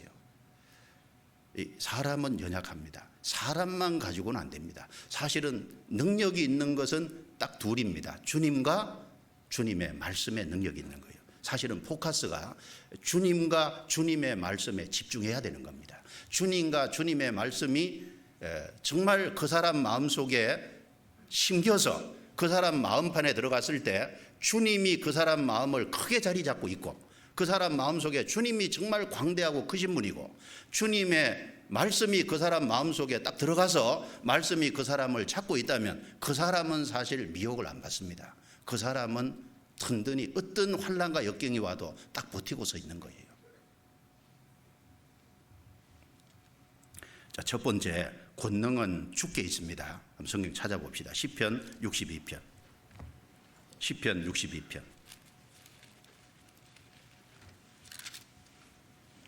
62편 11절입니다. 같이 읽겠습니다. 하나님이 한두 번 하신 말씀을 내가 들었나니 권능은 하나님께 속하였다 하셨도다. 주여 인자함도 주께 속하였사오니 주께서 각 사람이 행한 대로 갚으심이니이다. 여기 권능과 인자는 주께 속했다고 했습니다. 따라해 주시겠습니까? 권능은 하나님께 속하였다.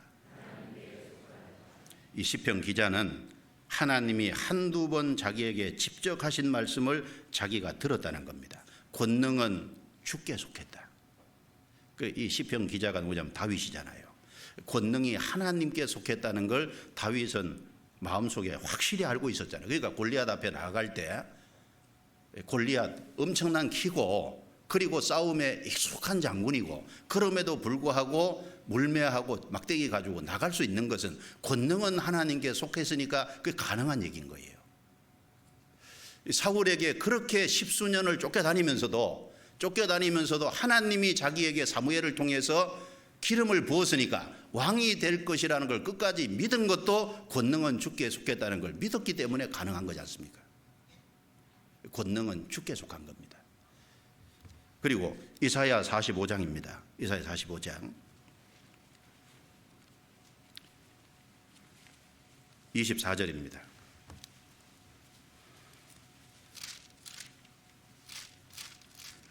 (45장) 24절 같이 읽어보겠습니다. 어떤 자의 내게 대한 말에 의와 힘은 여호와께만 있나니 사람들은 그에게로 나아갈 것이라.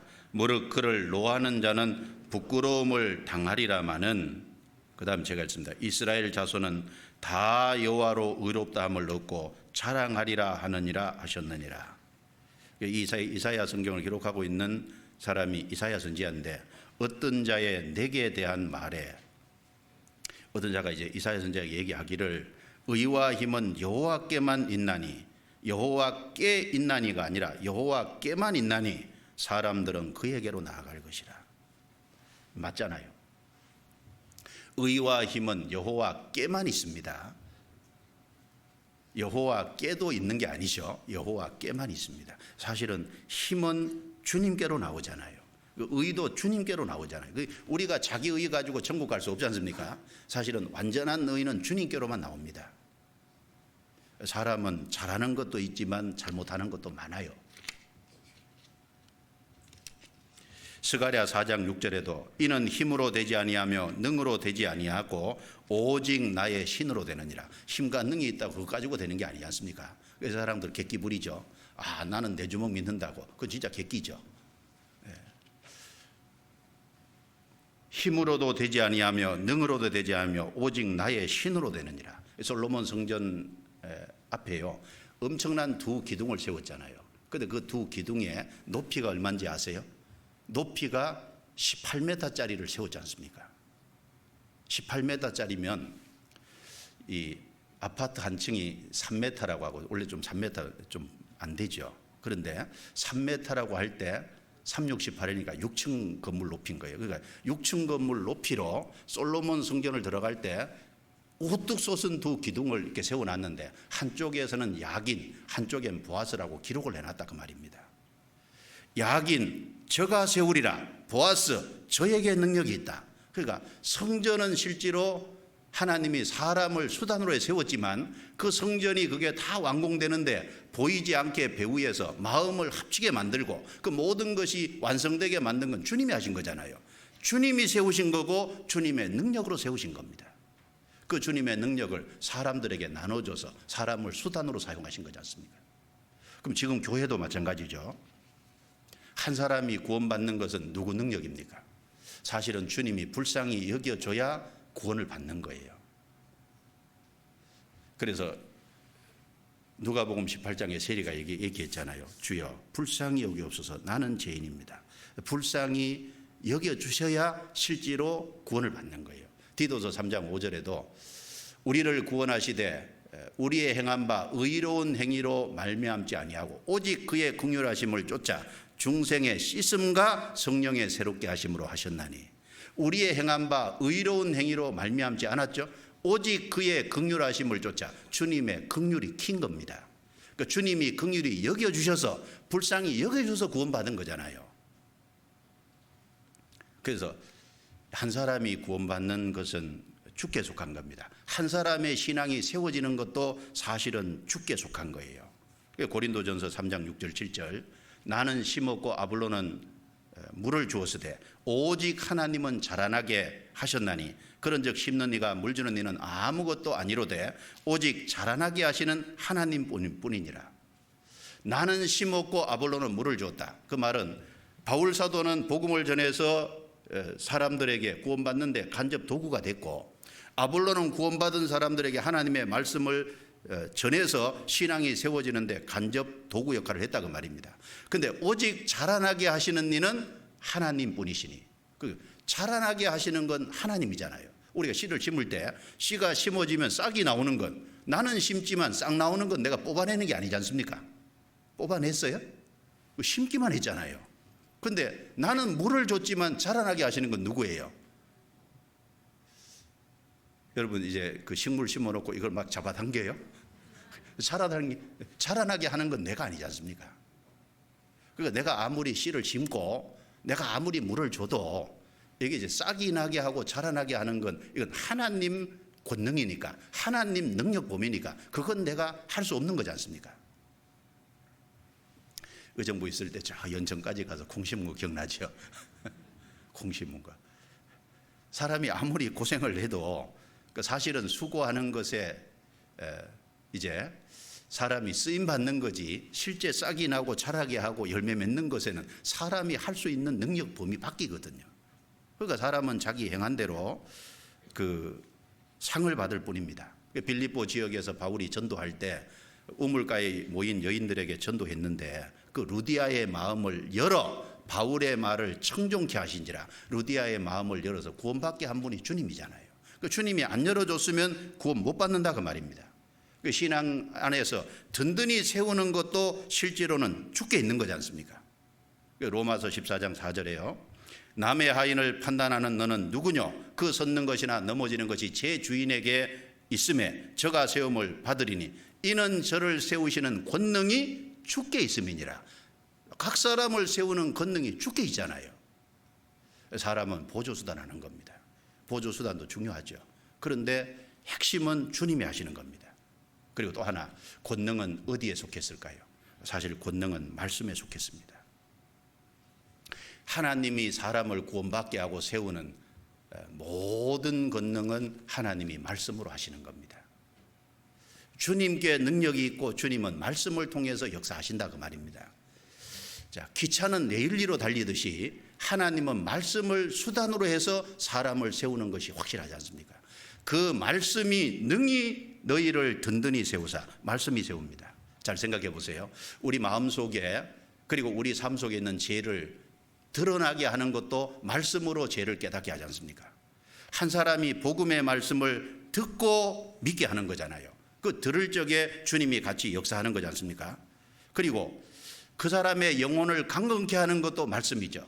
마태복음 4장 4절에 사람이 떡으로만 살 것이 아니요 하나님의 입으로 나오는 모든 말씀으로 살 것이라 하셨느니라 하시니, 하나님의 말씀을 먹어서 영혼이 튼튼하게 되잖아요. 그래서 매일매일 성경을 읽으면 참 너무너무 감사하죠. 성경을 계속 이제 보면은 그 성경에 깊이가 있다는 게 참 놀랍지 않습니까? 세상 제가 몇 번 보면 재미가 없는데 성경은 너무너무 깊이가 있어서 알았다고 생각했는데 시간 지나면은 더 깊이가 있잖아요. 알았다고 생각했는데 더 읽으면 성경이 더 깊이가 있잖아요. 그러니까 신앙생활 쭉 하면서 성경이 몇 번씩 새로운 책으로 보이지 않습니까? 그러니까 성경이 이런 부분이 있었구나. 그 성경이 계속 새롭게 보여야 맞는 거예요. 성경에 창념하지 않는 사람은 성경이 새롭게 보인다는 말이 무슨 뜻인지 모를 거예요. 성경에 창념하는 사람은 성경에서 정말 놀라운 것을 얻어냅니다. 성경이 얼마나 놀랍고 성경이 얼마나 하나님은 무한하고 깊이가 있는 분이니까, 그런 분이 성경을 주셨으니까 성경 안에는 사실은 깊이가 어마어마한 겁니다. 처음에는 성경 겉만 좀 보이잖아요. 겉만. 그럼 보이는데 계속 성경을 창념하고 하면은 성경이 더 깊이가 있다는 것이 알아지고 성경에 너무 감사하게 되고, 그리고 성경 말씀이 너무너무 확실하니까 말씀 붙잡게 되고, 그렇게 기록이 되어 있으면 반드시 그렇게 된다는 거 믿게 되니까 인생이 그 말씀에 의지해서 힘이 있는 겁니다.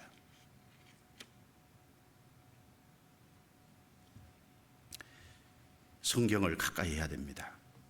말씀으로 든든히 세우는 거예요. 자, 성경 시편 105편을 찾아보겠습니다. 시편 105편. 이런 말씀이 있죠.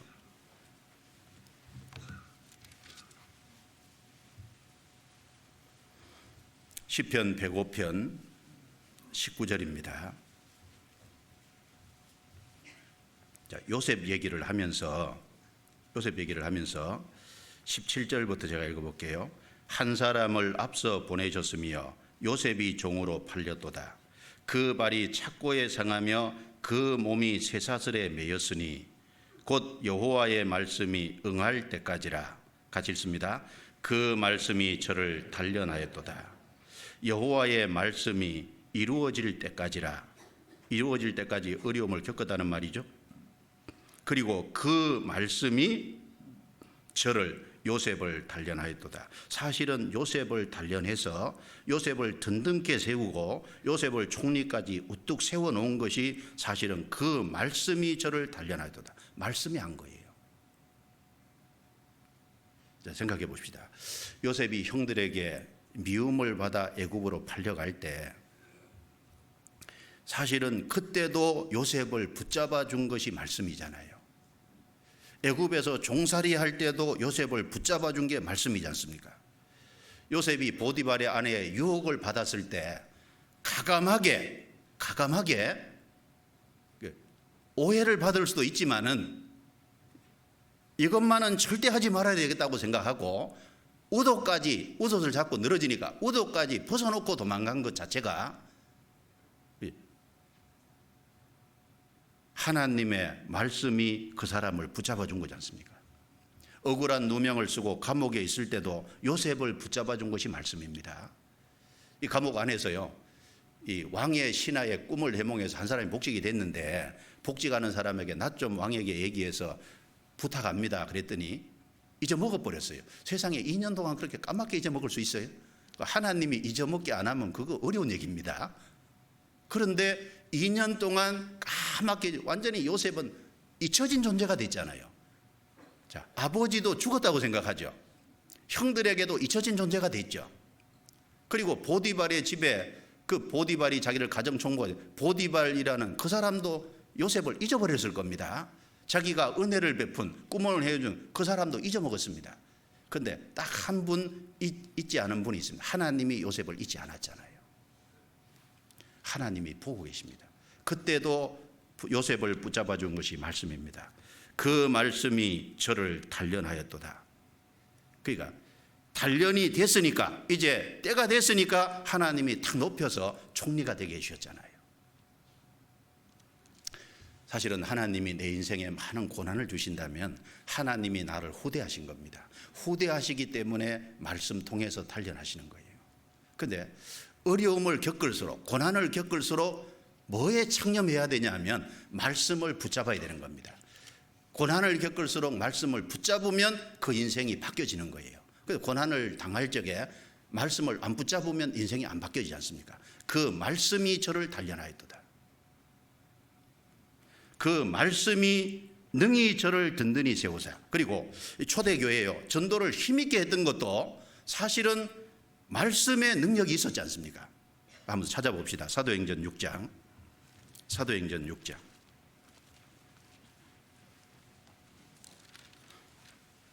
6장 7절. 사도행전 6장 7절 같이 읽겠습니다. 하나님의 말씀이 점점 왕성하여 예루살렘에 있는 제자의 수가 더 심히 많아지고 허다한 제사장의 무리도 이 도에 복종하니라. 하나님의 말씀이 점점 왕성하여 말씀에 힘이 있었던 겁니다. 사도행전 12장 24절.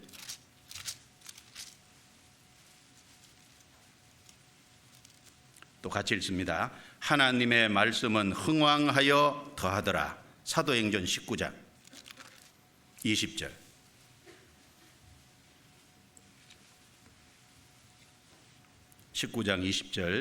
같이 읽겠습니다. 이와 같이 주의 말씀이 힘이 있어 흥왕하여 세력을 얻으니라. 말씀이 힘이 있는 거예요. 스펄전 목사가 이런 말을 했습니다. 하나님의 말씀은 사자와 같다. 사자를 뭘 설명하냐? 사자는 그냥 풀어놔라. 풀어놓으면 사자는 자기가 사자라는 걸 증명할 거다. 하나님의 말씀을 굳이 힘이 있다고 설명을 할 필요 없다. 말씀을 붙잡으면 그 말씀이 어떤 역사를 하는지, 사자를 풀어나면 능력을 증명하는 것처럼 말씀을 붙잡으면 실제로 말씀은 어떤 능력이 있다는 것을 실제로 그 사람 인생 속에 나타낼 거다. 그 말이 맞아요. 베드로전서 1장 23절에 너희가 거듭난 것이 썩어질 씨로 된 것이 아니요 썩지 아니할 씨로 되었고 살아있고 항상 있는 말씀으로 되었느니라. 살아있고 항상 있잖아요. 중요한 게 살아있다는 겁니다. 왜?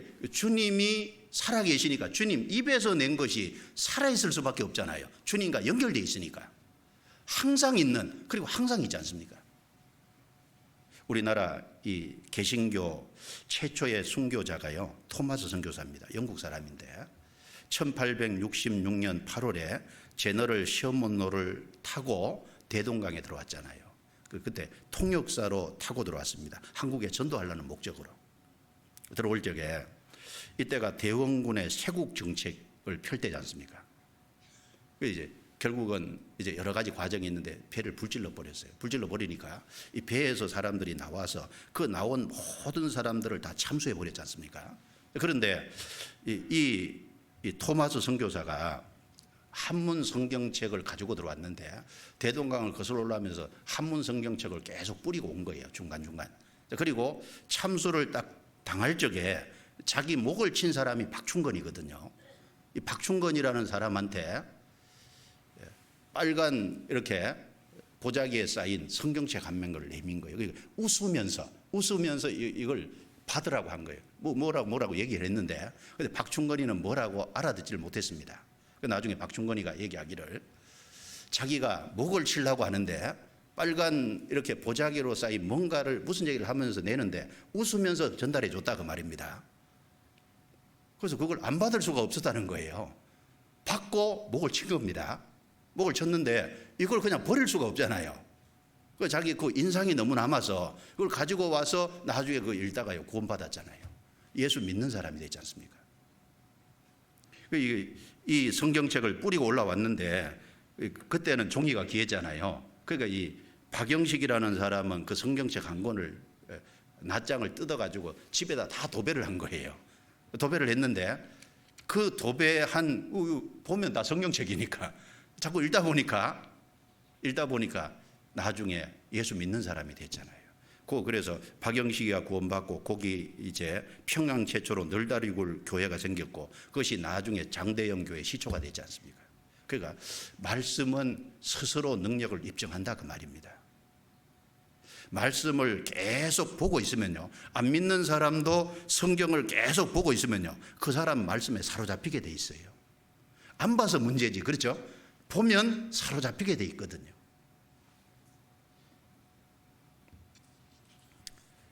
그래서 이 구원받은 사람이 헌신하게 하는 것도 말씀입니다. 그래서 거룩함을 입은 모든 자 가운데서 기업이 있게 하시리라. 그 말씀도 좀 생각해 보면 거룩하게 함을 입은 모든 자가 교회잖아요. 교회 안에 같이 하고 연합하고 수고해서 기업 있게 하시리라. 그 안에 자기가 받을 상급이 있는 거예요. 이스라엘 백성들이 애굽에서 양의 피를 통해 나와서 광야 거쳐서 가나안 땅에 들어갈 때 이스라엘 무리 전체가 합심해서 가나안 땅을 뺏었잖아요. 그 이스라엘 무리 속에 같이 할 때 자기가 땅 받을 것이 있는 겁니다. 그렇죠?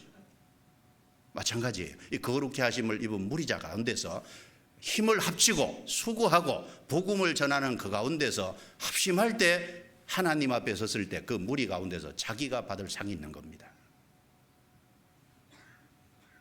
그래서 처음부터 끝까지 말씀이잖아요. 말씀. 이 종교개혁자 루터는 이런 말을 했습니다. 종교개혁자 루터 아시죠? 루터가 성경은 살아있다. 그래서 성경은 나에게 말씀하신다. 말씀은 발이 있다. 그래서 말씀은 나를 따라오신다. 말씀은 손이 있다. 그래서 말씀은 나를 붙드신다. 말씀은 살아서 역사하신다. 어려울 때마다 그 얘기를 계속했다 그러잖아요. 성경은 살아있는 게 맞습니다.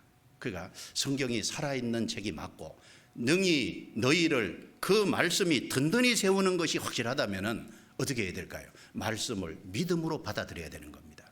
믿음으로 받을 때 역사가 일어나는 거예요. 그런데 말씀을 들어도 믿음으로 안 받으면 아무 소용없다 그 말입니다. 성경 데살로니가전서 2장 찾아보겠습니다. 데살로니가전서 2장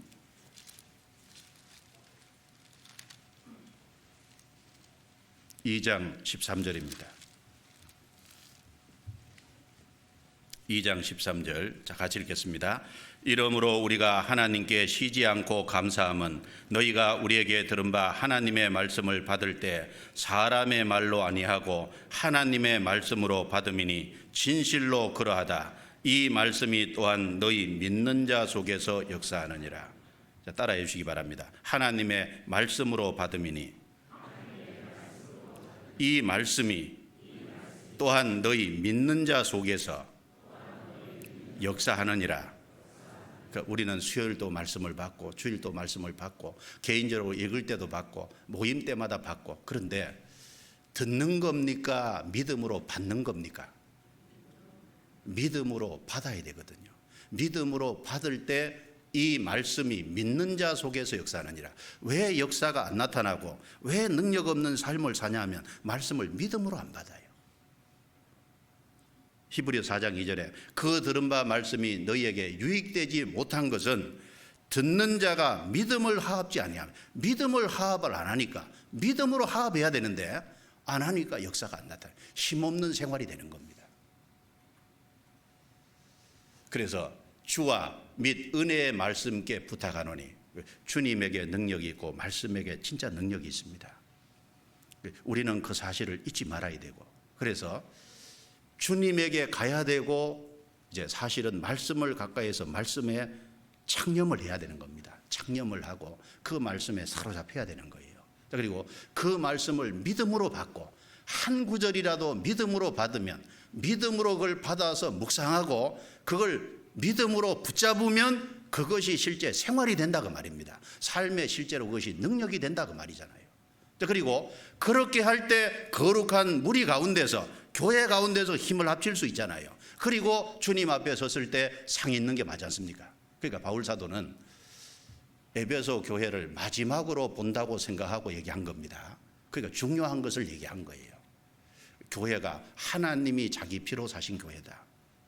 우리는 이 교회가 얼마나 가치가 있고 교회 구성원 한 사람 한 성도가 얼마나 소중하고 가치가 있는지를 우리는 일깨고 살아야 됩니다. 그리고 그 교회를 무너뜨리려고 하는 역사가 밖에서도 오고 안에서도 있으니까 우리는 항상 경계하는 것이 맞습니다. 그리고 그런 데서 넘어지지 않으려면 어떻게 해야 되냐?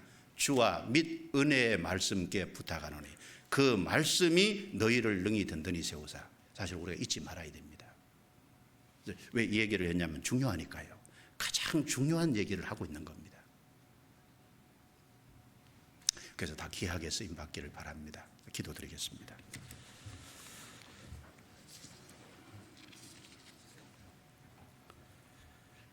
은혜로우시고 자비로우신 주님 감사합니다. 의정부 교회를 주님이 세워주시고 주님께서 이 가운데 역사하셔서 오늘이 있게 하심을 감사합니다. 우리가 현재 주어진 것에 만족하지 말고 더 주님께 의탁하고 더 주님의 말씀을 믿음으로 받음으로 말씀 위에 우리가 든든히 세워지고 좌우로나 우로자 치우치지 않고 진리 가운데 행하게 해주시고 그로 말미암아 주님의 능력이 우리 가운데 더 나타나게 해주시고 주님의 영광이 더욱 드러나므로 주님께만 영광이 되게 해주시기를 원합니다. 그 일에 우리 개인, 우리 가정들 귀하게 다 사용해 주옵소서. 주님께서 각 사람 속에 역사하셔서 믿음을 지금까지 지켜오게 하시고 그 믿음 가운데 살게 해주신 것 감사합니다. 앞으로 주님 만날 때까지 믿음 가운데 더욱 살아가도록 각 사람과 가정을 붙잡아 주시기를 간구합니다. 더 큰 복음의 역사가 나타나게 해 주옵소서. 우리를 구원해 주신 주 예수님 이름으로 기도드리옵니다. 아멘.